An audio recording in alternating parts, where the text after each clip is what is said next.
everyone, it's Scald, and we're here talking about something which has been coming up a lot in the City Skylines community, the sequel.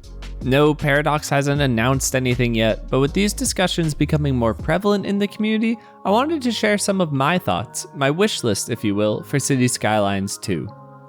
I'm not going to rehash all the common suggestions, the introduction of a newer game engine, or the integration of some widely used mods.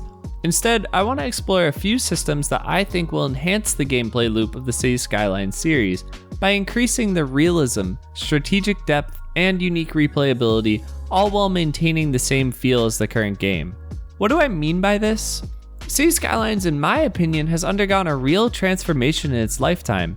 If we compare the base vanilla game's art style and direction with what we're seeing now, I think we can see how much the fan base, me included, want this game to look and act more realistically. Each next DLC has been a step in that direction, but I think there are ways we can go even further, while simultaneously making the game more interesting to play. By giving the player real consequences for their choices, City Skylines 2 can make the process of building a city more purposeful, meaningful, and above all else, a more unique experience every time. So let's get into it. Now, this first one is something that I've seen a lot of people have on their wish lists, updates to the way that zoning works in the game. While I agree that the sequel should add things like mixed-use zoning, I want to take a step back and think more generally about how zoning works in the current game and how we can update it for a wider variety of purposes.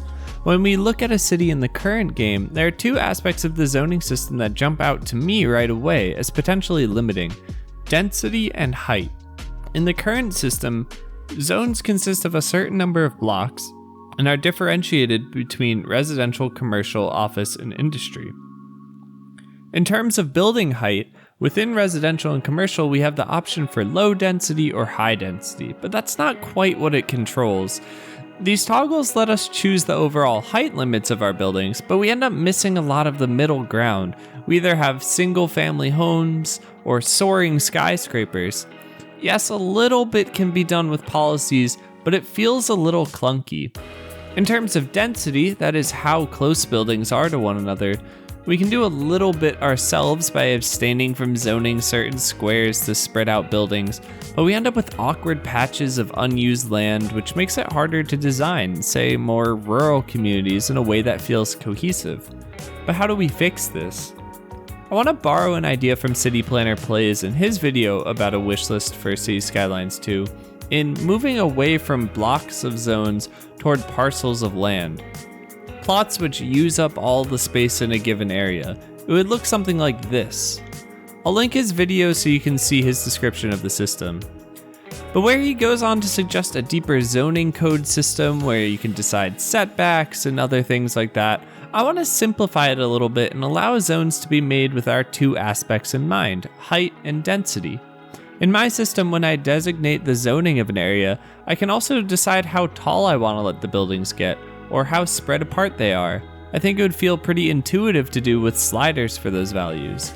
As I choose to lower the density of an area, the parcels get larger, so the buildings get further apart while still using up all the available land.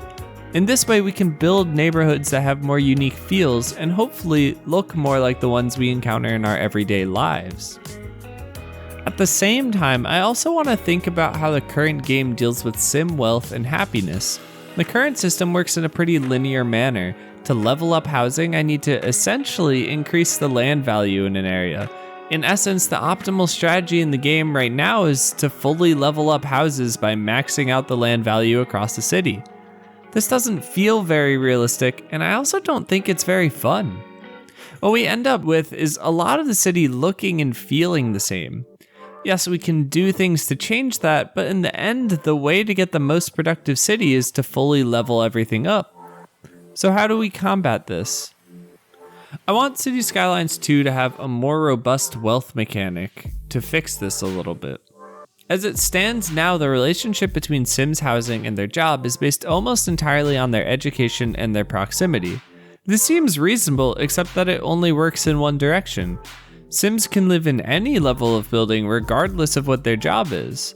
I don't mean to kick Sims out of their luxury high-rises, but I'd love to see a system like in SimCity 4 where Sims can only purchase housing according to how much money they make at their jobs. Sims working lower paying jobs can only afford the cheaper houses, while Sims working the high paying tech jobs could live in the fanciest McMansions. This would force players away from leveling everything to the max, since we would need to make sure there's adequate housing for the types of jobs our Sims are working. This could be taken even further too by giving consequences to having wealthier or poorer neighborhoods. The underserved areas now might start looking run down or have more crime to contend with. City services may be slower to react in these parts. Now, as players, we're going to have to find ways to improve these areas without pricing out all of the Sims that live there. These are just some ideas, but I think that by improving the wealth system, City Skylines 2 could make cities feel more like a living and breathing city rather than a model of one. Another system that I'd like to see introduced is to make city services more modular, sort of in the way that the Industries or Park Life DLCs work. As it stands now, for instance, schools are a single building that we place in the city. In order to make them more realistic, we need to do a bunch of work ourselves to make the areas feel more like actual schools. And we don't have good ways of changing how many students each school can serve. It becomes frustrating to have to place several high schools around a district. Imagine then the opportunity to add additional buildings to an existing structure to allow more students as needed. The ability to outfit school campuses with sports fields or computer labs or accessibility infrastructure. And the same could go for police and fire stations, hospitals, government buildings. Think about the usefulness for transportation too. Modular train, metro, and bus stations would let players design transportation hubs exactly to their city needs.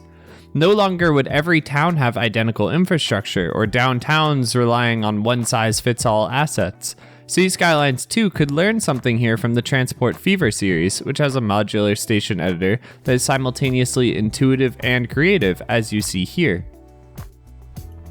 The modularity, however, is not always going to make the player's life easier. I want to bring in as well another concept from Transport Fever, bulldozing costs. In the current game, players can bulldoze properties, roads, schools, or anything else with virtually no trade-off. Yes, you have to pay again to move or rebuild these services, but the original destruction has no monetary costs. This lack makes it easy for players to rapidly overhaul areas if they have gotten themselves into trouble, say with an interchange getting clogged up with traffic. We can just bulldoze it and start again. Or we can clear out a block of apartment buildings to put in a new train station, dumping Sims out onto the street with no further issues. If instead, like here in Transport Fever, bulldozing has a cost, it takes money to knock down that old apartment building, players may have to think twice before making the change, or plan ahead so as to avoid it. These costs can scale based on the wealth of the property, leading the player to even deeper strategic decisions. By increasing the cost for the player, this system makes players come up with creative, unique solutions for the problems of their cities based on how those cities already are, contending with a more realistic representation of city planning. Keeping in mind all of these updated systems, I think City Skylines 2 could benefit from a larger gameplay mechanic I would like to see implemented: unique municipalities. With the advent of the 81 tile mod, PC players at least have been afforded the opportunity to create large, sprawling regions within one map. While I agree with a lot of members of the community that inter-map connectivity could open up a wide range of possibilities, I also think that the current gameplay lends itself to more division within a given map. Right now there's an approximation of what I'm getting at in the form of districts, which allow different areas of the city to look, feel, and act slightly differently due to zoning laws or other policy choices. But I want to expand this system to allow players to establish distinct municipalities within their region, separate incorporated townships equipped with their own local government structures. The player then takes the role of not mayor, but of governor of the region. Each municipality could have its own monetary assets for building based on their own tax revenues, the region overall as well. So how would this work in practice? When the player goes to engage in capital projects, like building a school or a new train station, the cost is split between the municipality and the region, meaning that the player has to balance making both individual towns and the region as a whole productive and profitable. You can probably see now the consequences of the overhauled wealth system, the modular city services, and the bulldozing costs. Perhaps a smaller, less wealthy town needs to build a new high school to better educate its Sims. The player will need to decide where the town has cheap space to build that school, how large to build it, and how to fund it between the municipality and the region. Do you spend all of your region's resources building the school, or is that international airport you're planning to build for the big city more important? Can the municipality afford to take out a loan? The system will ask players to think really deeply about the consequences of their choices, ultimately making those choices more impactful. I recognize, of course, that these systems in many ways are not perfect as I've outlined them. Maybe some of the mechanics might be too difficult in ways that feel unfair to new players. Or maybe I'm spot on. Let me know in the comments what you think of these suggestions. Would you play this game? What else would you change? What do you want to see in a sequel? For my part, I think these systems could go a long way in increasing the game's authenticity, replayability, and strategic depth. If you enjoyed this video, please make sure to leave a like and consider subscribing to the channel for more content like this. Hopefully we aren't waiting too long to hear some news about City Skylines 2, but for now all we can do is think about what we'd like to see in it.